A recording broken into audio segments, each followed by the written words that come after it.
Durante siglos, el nombre de Calígula ha sido sinónimo de locura, crueldad y decadencia. Su sola mención despierta imágenes de orgías sangrientas, asesinatos sin juicio, senadores arrodillados ante un caballo, y un emperador que se proclamó Dios entre hombres. Pero, ¿y si esa imagen fuera solo una parte de la historia? ¿Y si tras el velo de los rumores y los textos escritos por sus enemigos se escondiera algo más complejo y más perturbador? Podrías pensar que ya lo sabes todo sobre Calígula, que fue un lunático con corona, un tirano sin alma. Pero lo que estás a punto de descubrir va mucho más allá. Lo que viene te hará cuestionar qué es la locura cuando se encuentra con el poder absoluto. Quizás te parezca excesivo, tal vez incluso perturbador. Y tienes razón, porque adentrarse en la mente y los actos de Calígula no es simplemente una exploración histórica, es una inmersión en la oscuridad misma del alma humana. Este viaje no es para todos, y puede que incluso tú decidas apartarte antes de llegar al final. Pero si decides quedarte, si decides saber, entonces prepárate, porque lo que está en juego aquí no es solo entender a un hombre, sino comprender cómo una civilización entera pudo tolerarlo, o incluso celebrarlo. Antes de comenzar, ¿por qué no te suscribes y te unes a nuestra comunidad apasionada por la historia y la cultura? Aquí descubrirás relatos fascinantes, misterios ancestrales y curiosidades que han dado forma al mundo. Mientras lo haces, activa la campana de notificaciones para no perderte ninguna de nuestras increíbles historias. Ahora sí, abramos las puertas del infierno que una vez fueron los pasillos dorados del Palacio Imperial, y descubramos quién fue, en realidad, Calígula.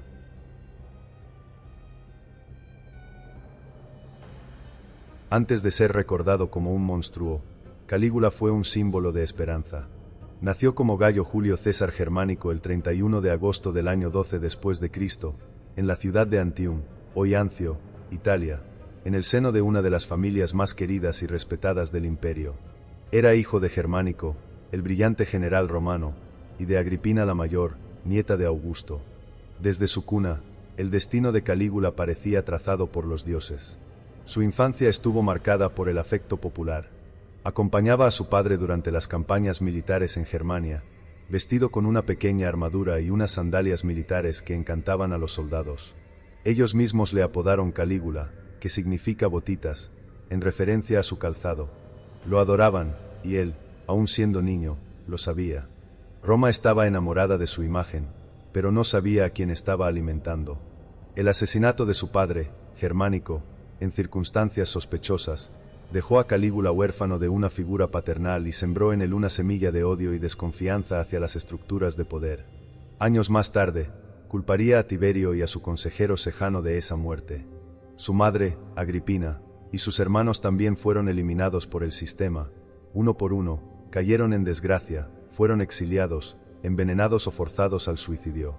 Calígula aprendió una lección brutal: el poder no se hereda, se sobrevive. Cuando Tiberio lo convocó a Capri, muchos temieron por su vida. Pero el joven Calígula, apenas adolescente, supo jugar el juego de la serpiente. Fingió sumisión, obediencia, incluso afecto. Aprendió del viejo emperador, presenció sus orgías secretas, sus castigos crueles, sus paranoias crecientes. Y mientras todos creían que era solo un joven dócil, en realidad Calígula estaba absorbiendo cada sombra del poder, cada grieta del alma imperial. Cuando Tiberio murió en el año 37 después de Cristo, Calígula fue proclamado emperador con apenas 24 años. Roma estalló en júbilo. Finalmente, un heredero digno. El nieto de Augusto, el hijo de Germánico, un joven bello, carismático, con el linaje sagrado y una sonrisa de redención. En sus primeros meses como emperador, liberó a prisioneros injustamente encarcelados, eliminó impuestos abusivos, restauró monumentos, recompensó a los soldados y ofreció espectáculos gratuitos a la población. El pueblo lo veneraba, el Senado lo aplaudía, el ejército lo seguía. Roma tenía un nuevo dios, y aún no lo sabía, pero estaba alimentando a un monstruo. ¿Cómo pudo pasar Roma de la adoración absoluta al terror sin límites? ¿Qué ocurrió exactamente entre el Calígula amado y el Calígula temido? Algunos cronistas, como Suetonio y Dion Casio, apuntan a una enfermedad violenta, posiblemente epilepsia, meningitis o un trastorno mental agudo, que lo tuvo al borde de la muerte meses después de asumir el poder. Pero otros creen que ese episodio fue solo una excusa conveniente para liberar lo que siempre había estado contenido, una mente enferma, sedienta de venganza, y convencida de que era más que humano. En este capítulo de luz, el imperio celebró al niño dorado. Pero las sombras ya estaban en camino, y cuando llegaron, Roma no estaba preparada para resistirlas.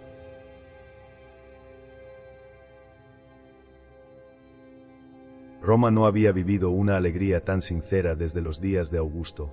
Con la muerte de Tiberio, cuya vejez amarga y gobierno oscuro habían sumido al pueblo en el miedo y la apatía, la llegada de Calígula fue celebrada como un renacimiento. Durante sus primeros 200 días en el poder, fue llamado el Libertador, el Restaurador de Roma, el nuevo César.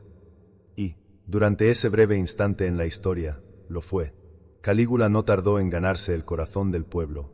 Anunció una amnistía general, liberando a cientos de prisioneros que habían sido encarcelados bajo cargos fabricados por el régimen anterior. Restituyó propiedades confiscadas injustamente, recompensó a viudas y huérfanos de los que habían caído víctimas de las purgas de Sejano y Tiberio, e incluso organizó ceremonias públicas en honor a su familia asesinada. Roma lloró con él, y luego lo aclamó. Durante esos meses, pareció como si el joven emperador encarnara la esperanza misma. Los ciudadanos lo vitoreaban por las calles. Las monedas llevaban su rostro acompañado de frases como príncipe amado por los dioses. El Senado, sumiso y agradecido, se inclinaba ante cada palabra suya. Se decía que su rostro irradiaba una especie de belleza sagrada, que sus discursos, aunque cortos, contenían la firmeza de un César y la gracia de un orador. Organizó lujosos juegos circenses, carreras de cuadrigas, combates de gladiadores en el Coliseo, espectáculos gratuitos en los teatros. El pueblo, ebrio de pan y circo, lo adoraba como a un semidios. Calígula, siempre atento a los símbolos, se presentaba al pueblo envuelto en mantos blancos y dorados, montado en un carro tirado por caballos blancos, evocando deliberadamente la imagen de Apolo. También hizo reformas que, por entonces, fueron vistas como justas. Rehabilitó el poder del pueblo en ciertas votaciones, impulsó la reconstrucción de templos y acueductos, y distribuyó bonificaciones a los soldados de la Guardia Pretoriana. Para muchos, Calígula estaba cumpliendo la promesa imperial de paz y prosperidad. Roma había olvidado los últimos años de paranoia. Ahora tenía a un joven vibrante, piadoso y generoso en el trono. ¿Qué podría salir mal? Pero el equilibrio era frágil. En octubre del año 37 después de Cristo, algo cambió. El emperador enfermó gravemente. Las fuentes de la época no se ponen de acuerdo. Algunos dijeron que fue una fiebre cerebral, otros afirmaron que había sido envenenado por miembros del Senado, y no faltaron quienes hablaron de una posesión demoníaca. Lo cierto es que estuvo al borde de la muerte. Durante semanas, Roma esperó con el aliento contenido. Los templos se llenaron de fieles que oraban por su recuperación. Las donaciones se multiplicaron. Incluso senadores prometieron ofrecer sus propias vidas si los dioses devolvían al emperador a la salud. Y, entonces, ocurrió lo impensable. Calígula despertó. Pero ya no era el mismo. Su mirada, antes cálida, se volvió penetrante y desconfiada. Su voz, antes firme pero templada, adquirió un tono de burla cruel. Su risa ya no era risa, era un eco de algo que no pertenecía del todo a este mundo. Se dice que su primera orden tras despertar fue ejecutar a varios senadores que habían mostrado poca fe en su recuperación. También ordenó cerrar templos de aquellos dioses que no habían cumplido su parte del trato.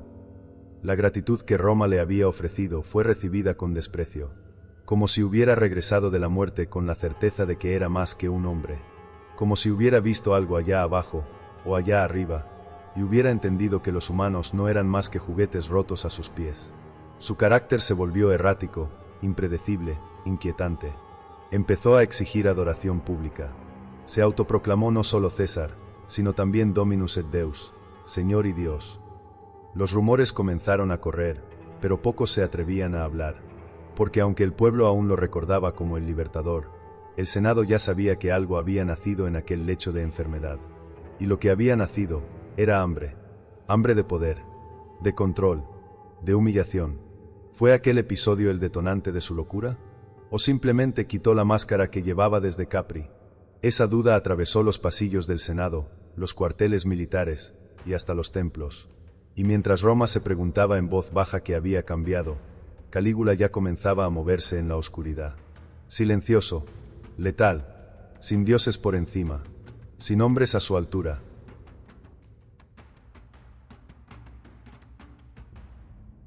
Nadie puede señalar con precisión qué ocurrió exactamente aquella noche. Pero todos coinciden en algo: después de ella, Calígula ya no era un hombre. Era algo más, o algo menos.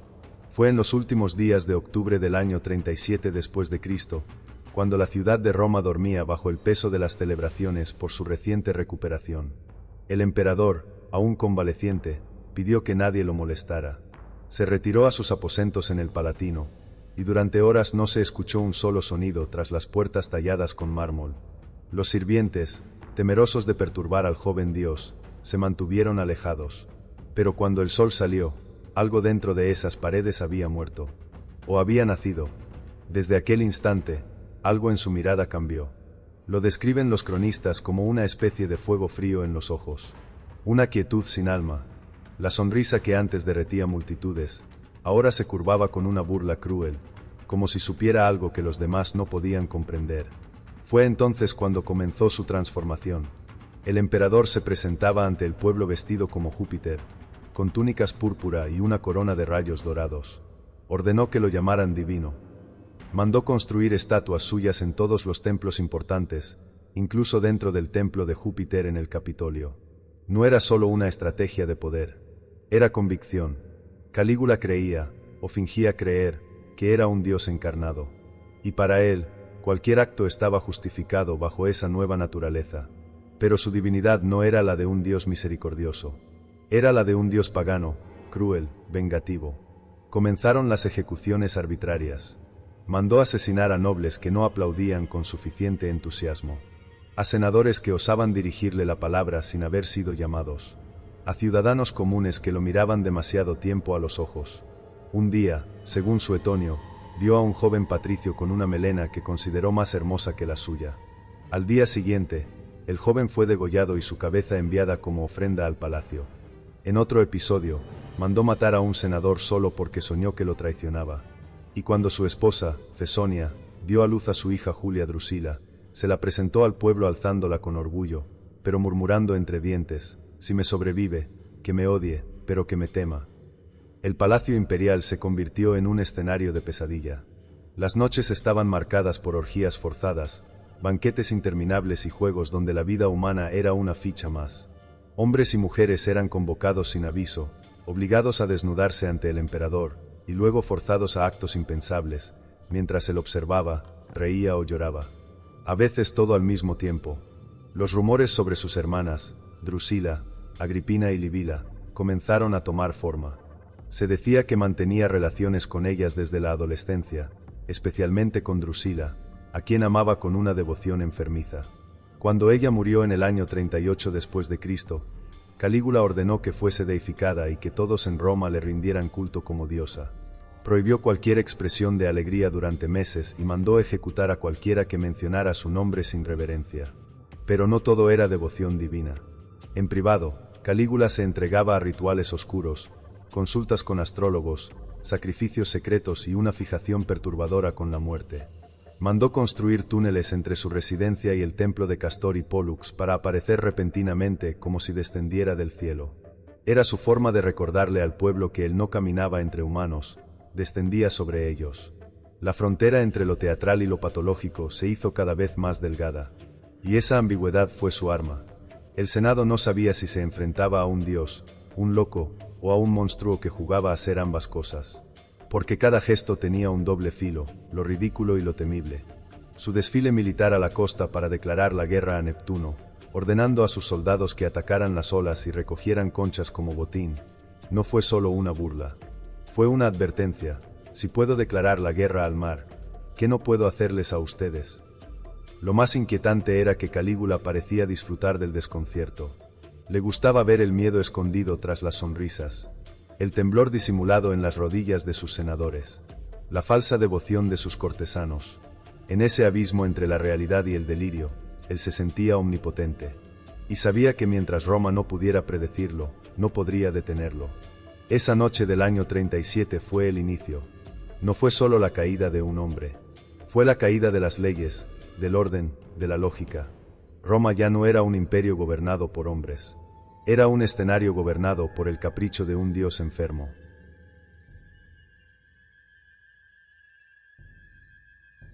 Los emperadores romanos, incluso los más poderosos, sabían que debían mantener una apariencia de humildad ante el Senado, el pueblo y los dioses.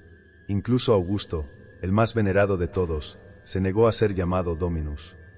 Pero Calígula no tenía interés alguno en parecer humano. Después de su supuesta resurrección de la enfermedad, no tardó en declarar abiertamente que era un dios viviente. No como metáfora, no como símbolo imperial. Literalmente, comenzó a referirse a sí mismo como Júpiter, Neptuno, Apolo, y exigía que se le rindiera culto como a cualquier deidad del panteón romano. Y no era una petición, era una orden.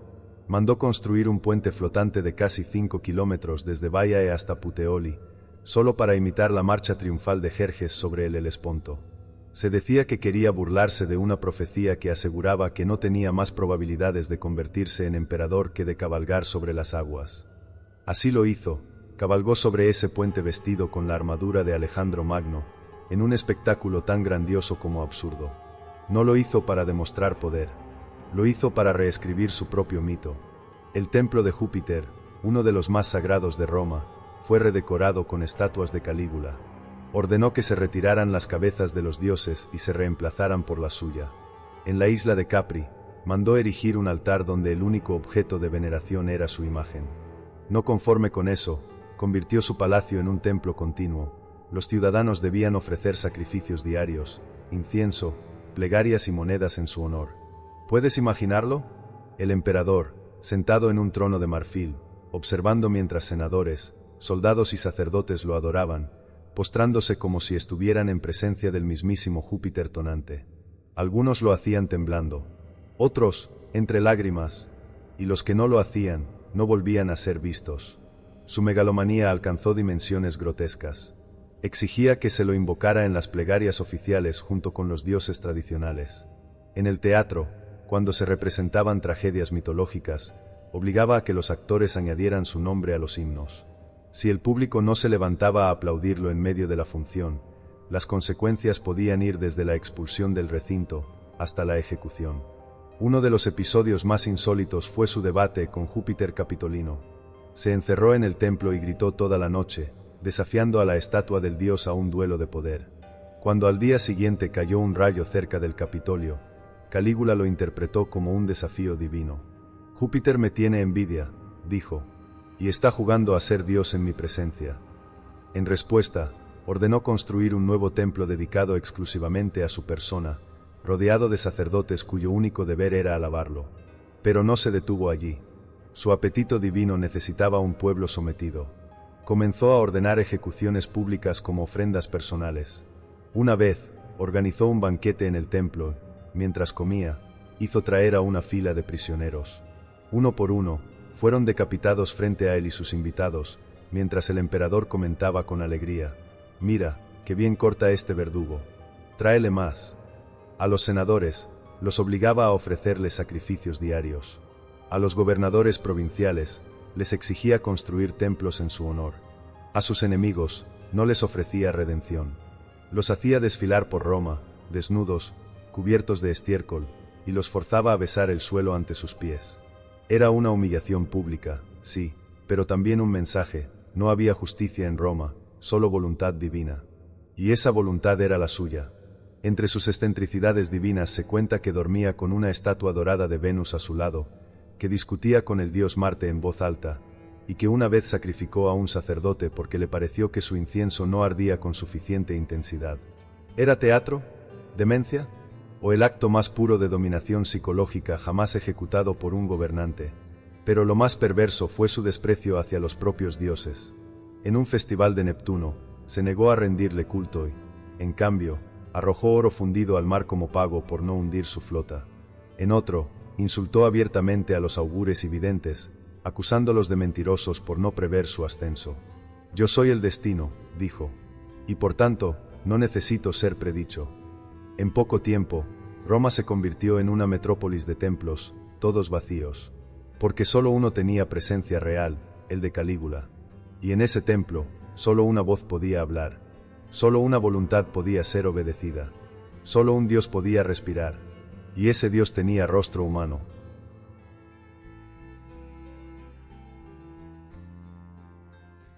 Cuando Calígula anunció que lideraría personalmente una campaña militar contra los rebeldes en Britania, Roma contuvo el aliento. Para muchos, fue una señal de que el emperador quería emular a Julio César, que siglos antes había cruzado el Canal de la Mancha en una de las hazañas más legendarias del imperio. Se enviaron víveres, tropas, suministros, y el Senado lo proclamó como comandante supremo de Occidente. Se prepararon desfiles de victoria antes incluso de que se lanzara una flecha. Parecía que, por fin, Calígula canalizaría su divinidad en una causa patriótica, que el emperador buscaría gloria imperial, no solo personal. Pero nada de eso estaba por suceder. Con miles de soldados romanos acampados en la costa de la Galia, mirando las brumosas aguas del Canal de la Mancha, esperando la orden de zarpar, Calígula hizo algo que nadie pudo prever. Se detuvo, bajó de su caballo, levantó los brazos al cielo, y ordenó atacar el mar. Literalmente, mandó formar líneas de batalla frente a las olas y gritó órdenes como si se tratara de un enemigo visible. Los legionarios, desconcertados, fingieron luchar contra las aguas, golpeando con sus espadas la espuma. Algunos llegaron a clavar sus lanzas en la arena. El emperador aplaudía con entusiasmo, vitoreando cada avance contra el océano, como si el dios Neptuno estuviese siendo vencido por las legiones romanas. Cuando la farsa acabó, Calígula anunció con solemnidad que había derrotado al dios del mar y conquistado las aguas del norte. Como prueba de su victoria, ordenó a sus tropas recoger conchas marinas.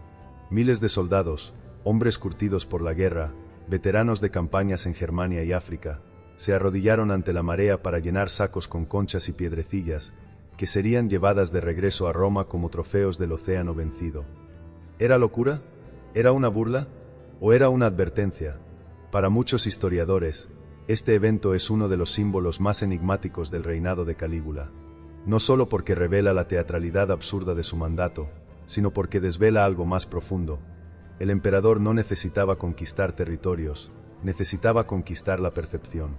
Regresó a Roma en un carruaje adornado con corales, algas y estandartes bordados con escenas de su victoria marítima.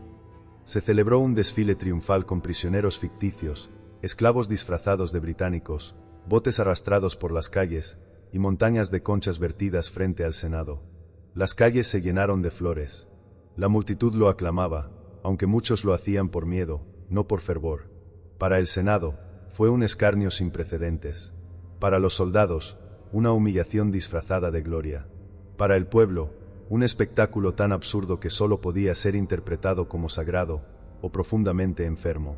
Pero el verdadero objetivo de Calígula no estaba en Britania. Estaba en Roma. Aquel despliegue bélico y teatral no fue una campaña militar, sino una demostración de poder sin lógica, sin propósito político, sin justificación estratégica. Porque en su mente, la victoria no necesitaba enemigos reales. Solo necesitaba espectadores obedientes. Y lo más aterrador es que funcionó. Roma aplaudió. El Senado guardó silencio. El ejército obedeció. Nadie osó preguntarle qué demonios había hecho, porque todos sabían que una pregunta mal formulada podía terminar con una cabeza en el suelo. Días después, mandó acuñar monedas con su rostro coronado por un tridente. En los banquetes imperiales, brindaba por la sangre del mar y exigía a sus invitados que le agradecieran por mantener a Neptuno en su sitio.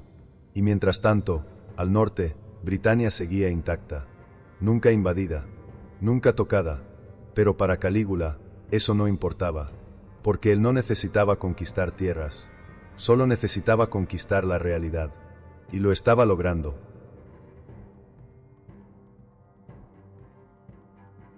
Dentro de los muros del Palatino, donde la arquitectura era de mármol y oro, Calígula levantó un imperio privado aún más oscuro que el que gobernaba públicamente. No eran solo las leyes las que se habían descompuesto bajo su mando, era la moral, el cuerpo, la intimidad, la dignidad. Lo que sucedía en sus salones no se registraba oficialmente, pero corría de boca en boca por los pasillos del Senado, los barrios de Roma y las cartas clandestinas de historiadores horrorizados. Desde sus primeros años, Calígula había demostrado una relación inusual con sus hermanas, Drusila, Agripina y Libila. De niño, Se decía que las protegía con una devoción que rozaba lo obsesivo. Pero cuando llegó al poder, esa devoción se volvió posesión.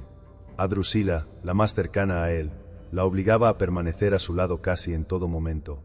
En los banquetes, dormían bajo el mismo techo, compartían aposentos, y en más de una ocasión fue vista saliendo al amanecer del dormitorio imperial. La relación fue más que fraternal. Roma comenzó a murmurar. El incesto no era completamente desconocido entre las dinastías reales del mundo antiguo, pero nunca había sido tan público, tan desafiante, tan imperial. Drusila era, para muchos, la emperatriz de facto, pero su posición no la protegía del horror. Cuando murió repentinamente en el año 38 después de Cristo, Calígula cayó en un luto tan violento que algunos historiadores sugieren que él mismo la asesinó, ya sea por celos o por haber quedado embarazada de otro hombre. Otros aseguran que murió de fiebre, pero su cuerpo jamás fue visto por el pueblo. La deificó, ordenó construirle templos, declaró días de duelo nacional, prohibió toda forma de alegría en Roma durante meses, mandó ejecutar a una mujer que sonrió en el mercado. Era como si, al perder a Drusila, Calígula hubiese perdido la última chispa de conexión humana que le quedaba. Pero su lujuria no murió con ella. Al contrario, se multiplicó. Convertido en el centro de un culto sexual sin límites, Calígula transformó su palacio en un burdel imperial. Obligaba a las esposas e hijas de senadores a presentarse en banquetes donde eran desnudadas, evaluadas, muchas veces, forzadas a acostarse con él mientras sus maridos miraban, impotentes, desde las mesas. La humillación no era un efecto secundario, era el objetivo.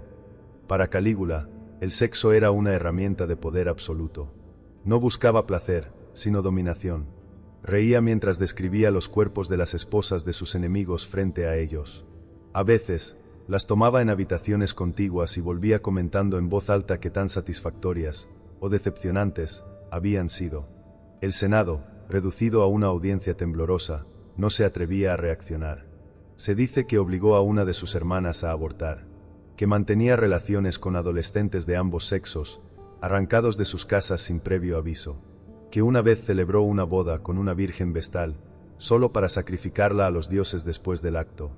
Los límites, para Calígula, eran solo puertas cerradas a las que él tenía la llave, y las abría todas.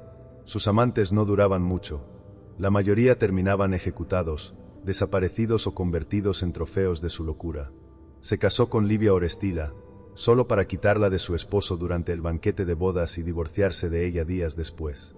Se casó también con Milonia Cesonia, una mujer de reputación dudosa, y mostró al pueblo a su hija recién nacida diciendo: «Esta pequeña monstruosidad es mía y de nadie más». Incluso a los dioses los provocaba con su lujuria. Se disfrazaba de Venus, de Bacó, de Cibeles. Organizaba orgías rituales con sacerdotisas, donde mezclaba el sexo con el sacrificio. En una ocasión, vistió a todos sus senadores con túnicas de prostitutas y los obligó a danzar en su honor, mientras él los observaba desde un balcón, bebiendo vino en una copa hecha con los huesos de un enemigo ejecutado. ¿Cómo podía sostenerse un régimen así? ¿Por qué nadie lo detenía? Porque Calígula había convertido el miedo en un dios aún más poderoso que él. Porque cada noche en el palacio podía significar ascenso o muerte. Porque todo aquel que se atrevía a hablar desaparecía antes del amanecer. Y porque, en el fondo, Roma era una ciudad que no podía vivir sin el espectáculo. Y Calígula era el espectáculo supremo. Lo que ocurrió entre esas paredes no puede medirse con leyes ni códigos. Solo puede entenderse como una forma extrema de control, un teatro de la crueldad donde el cuerpo humano, el ajeno y el propio, era la moneda con la que se compraba obediencia. Y nadie sabía cuándo sería llamado a escena.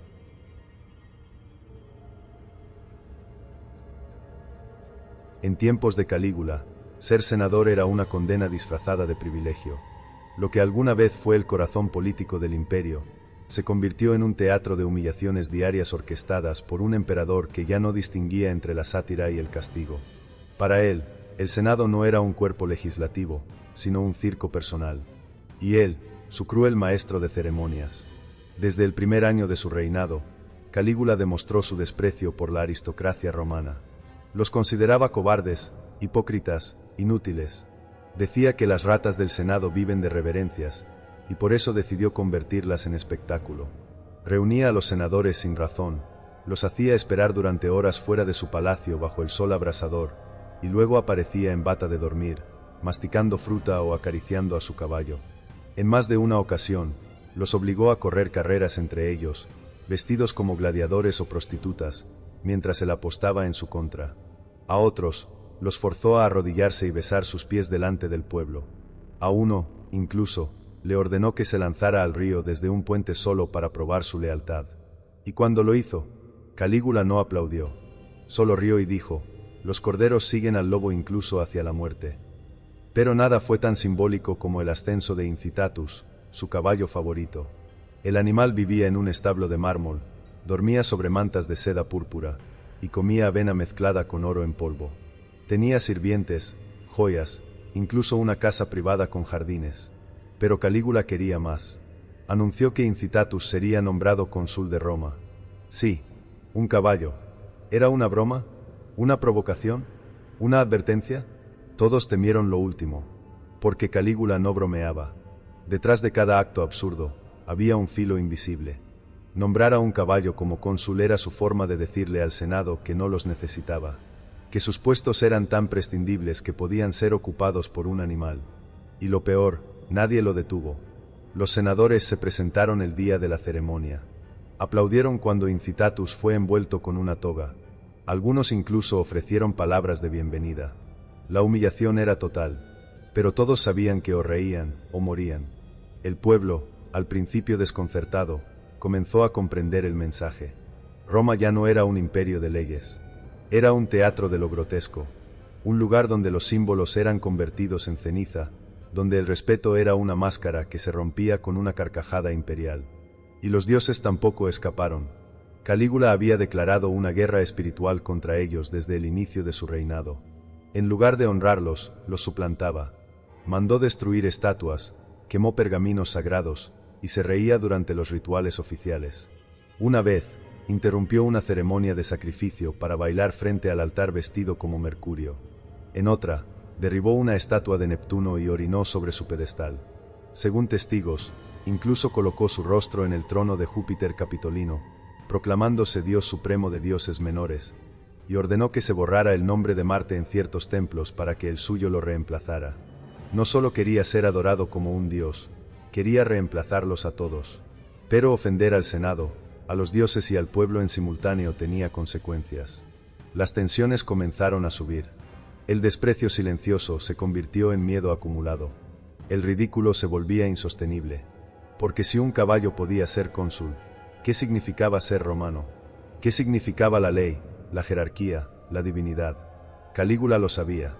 Y lo disfrutaba. Desarmaba los símbolos como un niño desarma sus juguetes, sin culpa, sin propósito, solo por el placer de romper. Para el emperador, no había mejor forma de gobernar que haciendo que los hombres más poderosos de Roma se sintieran como bufones, objetos, muebles. Y lo logró. Con cada gesto, cada orden, cada burla disfrazada de decreto, reescribía las reglas del poder.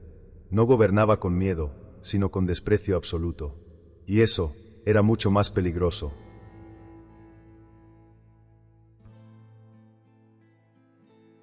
En la antigua Roma, la violencia era parte del tejido social.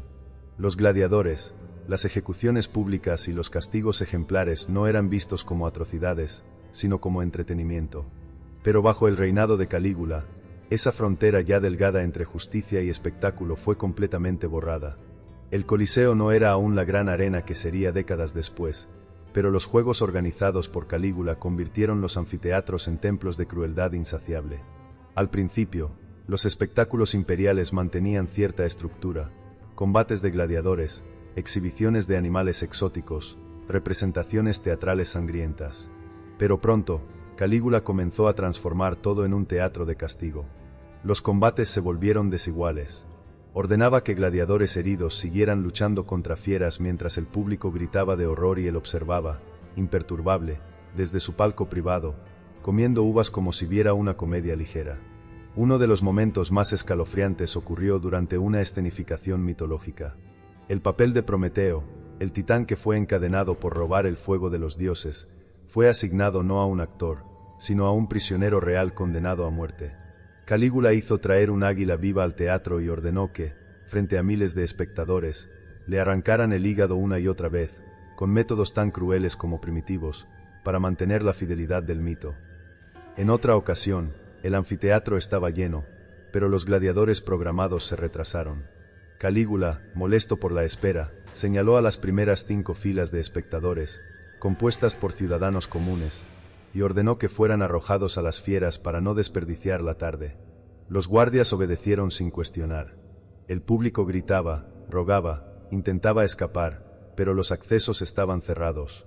Nadie volvió a sentarse en las primeras filas después de aquel día. La muerte se convirtió en un recurso espontáneo, en un chasquido de dedos, en una pausa entre aplausos, y Calígula no solo era espectador, era director. A veces elegía personalmente qué prisioneros morirían ese día, de qué manera, y qué frases dirían antes de morir. Disfrutaba obligarlos a pedir perdón, no por sus crímenes, sino por aburrirlo. En los banquetes, organizaba pequeñas funciones privadas, esclavos encadenados enfrentándose a cuchillo mientras los invitados brindaban. Una vez, mandó traer a un grupo de inválidos, mutilados de guerra, enfermos incurables, y los colocó en el jardín como si fueran estatuas vivas para entretener a sus invitados. Las flores son bellas, dijo, pero los cuerpos rotos también tienen su estética. Incluso los niños eran víctimas de su sadismo. Se conservan relatos de cómo hacía traer hijos de traidores ejecutados para que vieran representaciones de la muerte de sus padres. A veces los obligaba a repetir las últimas palabras de sus progenitores, para luego mandarlos al exilio, o al río Tíber. ¿Y el pueblo, qué hacía? Al principio, aplaudía. Luego, callaba. Después, temblaba. Pero no se resistía, porque Calígula había logrado algo que ni Nerón conseguiría del todo. Había convertido el horror en rutina. Había vaciado el alma de la multitud y la había llenado de sangre disfrazada de diversión. Los informes de historiadores como Suetonio y Dion Casio difieren en detalles, pero coinciden en el tono. Bajo Calígula, la crueldad perdió sus límites. La muerte se volvió cotidiana. Y lo más perturbador, dejó de tener sentido. No era justicia, no era venganza, no era castigo, era arte. Un arte grotesco nacido de la enfermedad de un solo hombre con poder absoluto. En los muros de los anfiteatros se grababan nombres, cifras, frases. Pero el pueblo ya no recordaba quién luchó o quién ganó. Solo recordaban el miedo. Porque si Calígula estaba en el palco, cualquier cosa, podía pasar.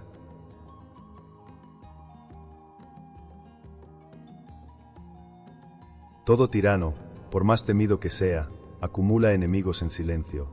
Y Calígula, con su desprecio hacia el Senado, sus ultrajes a los dioses, sus humillaciones públicas y su obsesión por convertir la vida en un juego cruel, no solo sembró miedo, sembró odio.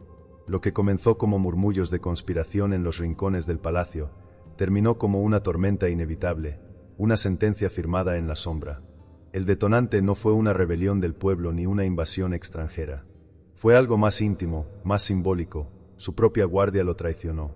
La guardia pretoriana, encargada de proteger al emperador, había soportado lo insoportable. Habían obedecido sus órdenes grotescas, habían callado frente a los abusos, habían ejecutado sin dudar. Pero incluso entre verdugos hay un límite. Y Calígula, como siempre, lo cruzó. Casio Querea era un tribuno veterano, de gesto firme y silencioso, conocido por su honor y su disciplina. Calígula lo detestaba. Se burlaba de su voz grave, lo llamaba mujer en público, le ordenaba usar frases obscenas cuando pedía autorización para hablar. Era una humillación constante, calculada, corrosiva. Y Querea, que había servido a Tiberio con lealtad, acumuló su rencor como una daga guardada. El plan comenzó a gestarse a finales del año 40 después de Cristo. No fue una conspiración masiva, sino una conjura íntima. Pocos nombres, pocas bocas, ningún documento. Sabían que cualquier error sería pagado con muerte no solo para ellos, sino para sus familias. Pero también sabían algo más. Si no lo detenían, Calígula los destruiría a todos, uno por uno, como ya había empezado a hacer. La fecha fue fijada, el 24 de enero del año 41 después de Cristo. El lugar, el criptopórtico del Palacio Imperial, un corredor subterráneo donde Calígula acudiría a presenciar los ensayos de una obra teatral. Irónicamente, una tragedia. Casio Querea y varios cómplices, entre ellos miembros del Senado y otros pretorianos hartos del caos, lo esperaban entre columnas, fingiendo indiferencia. Calígula llegó sin guardias, confiado, soberbio, con su túnica bordada en oro y una sonrisa de fastidio. Se detuvo para criticar la actuación de los actores, lanzó un comentario cruel, y entonces, el silencio estalló. Querea se acercó por detrás y lo llamó por su nombre. Calígula giró, apenas tuvo tiempo de fruncir el ceño. El primer golpe fue en el cuello, luego vino el acero, y otro, y otro. 24 puñaladas atravesaron su cuerpo antes de que tocara el suelo. No gritó, solo murmuró, según se dice, ¿estoy vivo todavía? Nadie respondió. Su sangre empapó el mármol. Sus joyas quedaron esparcidas entre los pies de sus asesinos. Y con él, murió también el mito de su divinidad. Pero la furia no terminó ahí. Los conspiradores buscaron inmediatamente a su esposa, Milonia Cesonia, y a su hija pequeña, Julia Drusila.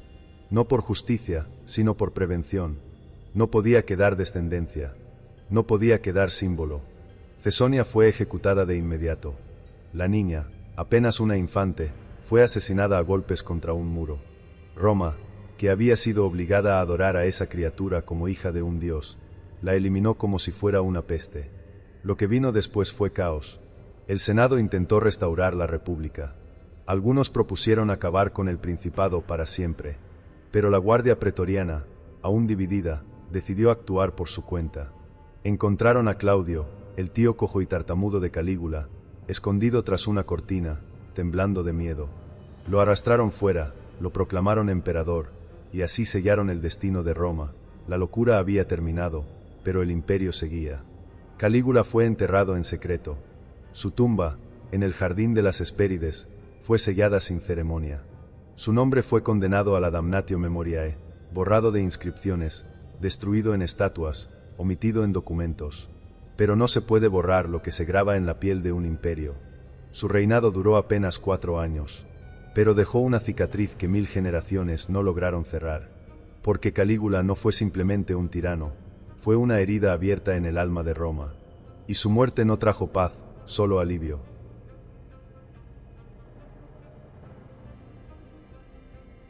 La muerte de Calígula no fue el fin de una era, fue el comienzo de un silencio incómodo.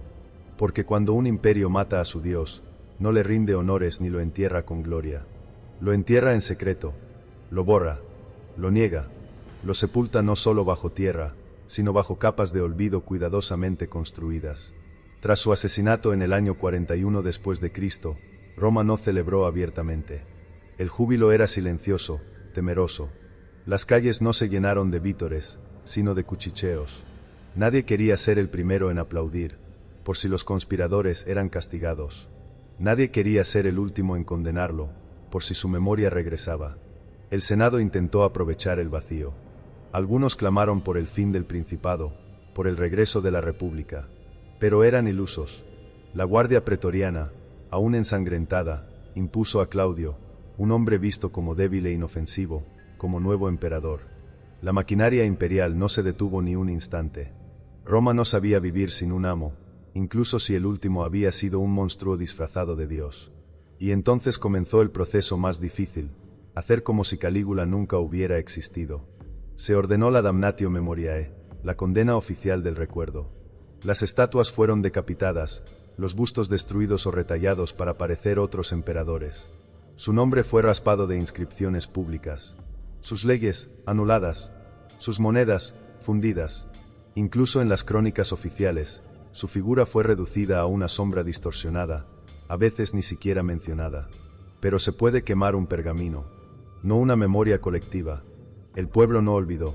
Los senadores no olvidaron. Los soldados que llenaron sacos con conchas, los padres que perdieron a sus hijos en sus orgías, los actores que sangraron en sus teatros de muerte, todos lo recordaban. Y lo más perturbador, algunos lo recordaban con una mezcla de terror y fascinación. Porque aunque Roma trató de destruirlo, Calígula ya era más que un emperador, era un mito viviente. Su imagen persistió como un espectro maldito en las ruinas del Palatino, como un susurro en los corredores del Senado. Y así comenzó una nueva narrativa, construida a base de exageraciones, rumores y traiciones, la leyenda negra. Autores como Suetonio y Dion Casio, décadas después, recogieron los relatos más grotescos, los testimonios más aterradores, y los mezclaron con el desprecio político que Roma necesitaba para justificar su crimen. Calígula se convirtió en la encarnación del mal absoluto. El loco, el incestuoso, el asesino, el dios que quiso destruir a los dioses. Pero, ¿y si parte de esa historia también fue escrita para proteger a otros? ¿Y si algunas de sus atrocidades fueron reales, pero otras fueron adornadas, multiplicadas, deformadas para borrar la responsabilidad de los que lo apoyaron, de los que lo aclamaron, de los que lo dejaron reinar? Lo cierto es que Roma nunca hizo examen de conciencia. Nunca se preguntó cómo había permitido que un joven de 24 años, aclamado como Salvador, se convirtiera en uno de los tiranos más crueles de la historia. Era más fácil convertirlo en un monstruo solitario que admitir que todo un sistema había fracasado. A lo largo de los siglos, Calígula ha sido retratado como un lunático, un perverso, un dios falso, pero también como un espejo de Roma, excesiva, brutal, teatral. Él no inventó el horror, solo lo llevó al límite, y al final, quizás eso sea lo que más le dolió a Roma, que no pudieron controlarlo, que rompió las reglas del juego del poder, y les demostró que debajo de la toga y la corona, todos eran bestias esperando turno en la arena.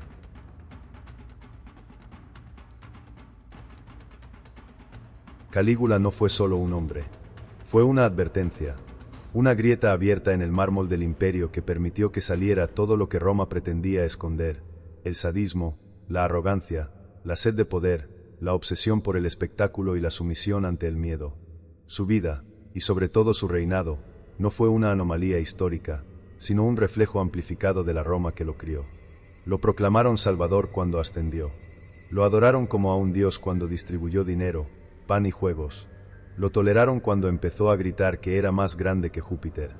Y lo temieron en silencio cuando los hacía matar a sus propios hijos.